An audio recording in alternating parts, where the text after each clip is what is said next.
Hello YouTube. Today we're going to be talking about tarot. Is it real or is it fake? From my experience, I have found tarot to be real, given you put it in the proper context. If you're looking for winning lottery numbers, then you will be disappointed. You don't have to be psychic to use a tarot. If tarot was, if it could effectively pick out winning lottery numbers for you, then there would be a lot of winners in the lottery, because there's apparently a lot of psychics who can predict the future, but it's not going to happen with tarot.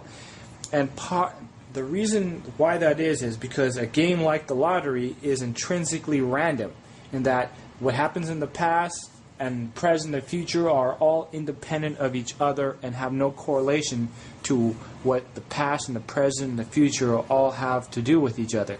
That's just the way it is. Also, if you could predict the lottery numbers with the tarot decks or any form of divination, then all the psychics would be doing it. So let's say now you have 1 million psychics and $1 million jackpot. No one's really going to win $1 million. They're going to win their dollar back. So in a way, it's kind of designed to keep that from happening. So just kind of keep that into perspective. Now, if you're looking for advice to help you see the outcomes of things in your life and help explain things of your past and give you perspective in helping you make the right decision or how to improve your decision or what to watch out for, the tarot deck is a great source of information and knowledge. Now, that being said, there are fake psychics, wannabe psychics who don't know what they're talking about, but I guess you could say they mean well, and just con artists in general who will tell you anything just to get your money. And so a lot of people are probably here thinking, well, should I go to a psychic? But I don't know. Either you're creeped out by them, you don't trust them, I don't blame you, so oftentimes people pick up a book and go from there. And so the question is, well, where do I go from here? I think a good start is you get a nice deck. The good starter decks are the Rider-Waite deck, which is this one. There's actually many different versions of the Rider-Waite deck, and the only difference in it is how they're colored. That's the difference. If anything, I just start with the standard, but you can see if you like the colors of the other ones. Golden Tarot, I think, is another great one, and it comes with a little booklet right here, a little set there for about, I think I picked it up for like $17-20 there. But as far as books go, I think the best, for you to understand what's going to happen, what you're doing, and what you're reading, I recommend this book, Tarot, The Game of Divination. I found that on a website called Lulu.com. I've had many books in the past, but none that really clarified things and simplified it for me like that one. I'm not saying it's the only book you should get, but it's definitely one of the first. And if you don't have it in your collection, I highly recommend that you do. With that being said, we go on to predicting the future with tarot card decks. Now, tarot card predicts the future based on how the situation is unfolding.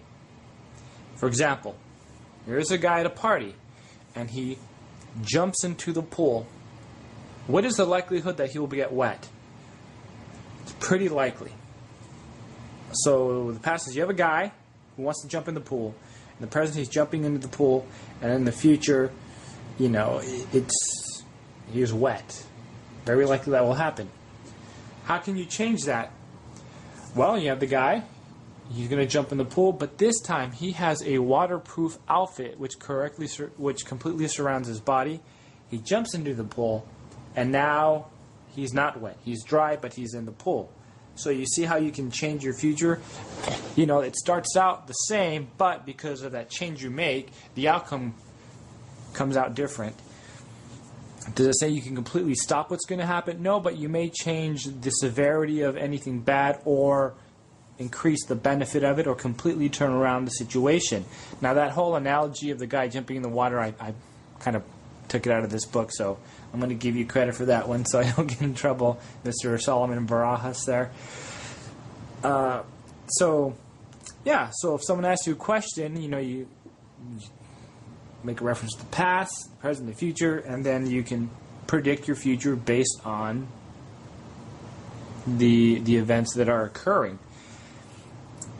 Furthermore, there are ways to interpret it, because if you've never done this before, you're looking at it. Well, how do you get that information out of just looking at the cards? There are interpretations in books that tell you what the cards stand for. Some give you like a list of 80 words for the meaning of one card, which is not helpful at all. Some get close, but they don't really help you put a kind of a more definite, clear meaning. This one actually does a really great job. Common sense, you also need to use common sense when you're doing tarot card readings. I want to make that very clear. So if you have good common sense or are willing to use it, then tarot will help you out immensely. Because it gives you like a second opinion sometimes. So it's like advice, and then it kind of spells out what happened in the past. So it helps you understand it. What I don't recommend you use tarot for is getting permission. Let me tell you what I mean by that. When I do readings for people, oftentimes when it comes to doing tarot card readings for women, which is my main clientele base, it's 90% of the time it's a relationship issue. And usually they're having issues with their current relationship and are looking, they met another guy who they're thinking of probably taking off with. Usually cheating on the spouse. Now the cards are laid out. Once in a while it'll say, go ahead and, jump into this relationship as is without any consequence. Just do it. And so, that's what the cards say. But most of the time, it doesn't say, yeah, go ahead and do it. No. It actually spells out the situation, and usually it'll say something like, well, it's just a passing fancy. You shouldn't act on it because it's going to go nowhere. Or if you want to move on to this new relationship, you need to cut it off with this guy first. That's how it spells it out. And they often don't like that because you find out most of them were looking for a permission to go do it.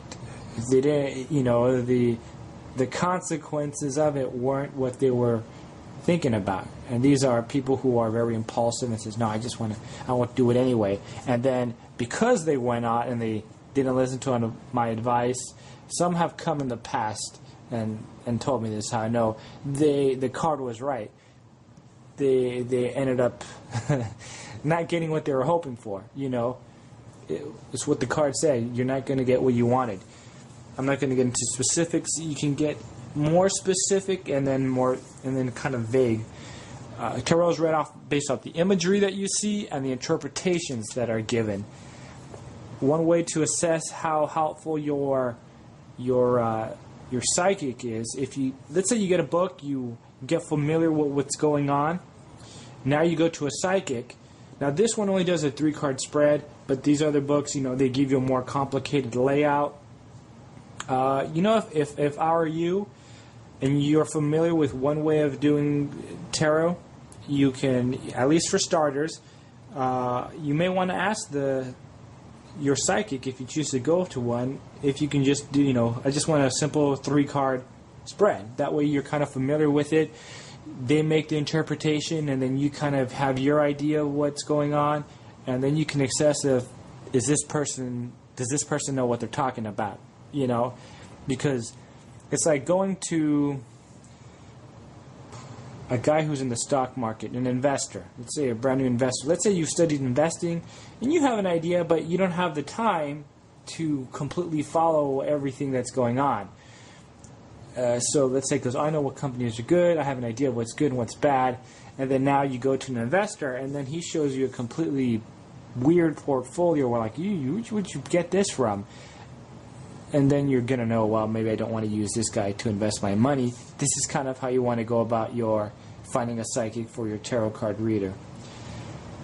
So that's my 2 cents on it. I hope that was clear. I guess I'll see it when this is posted up on YouTube. Any questions, feel free to ask. I got other videos that cover tarot, as far as books, how to choose a card, shuffling, so on and so forth. So maybe that'll answer your other questions that you may have. All right, thanks for watching. Bye-bye.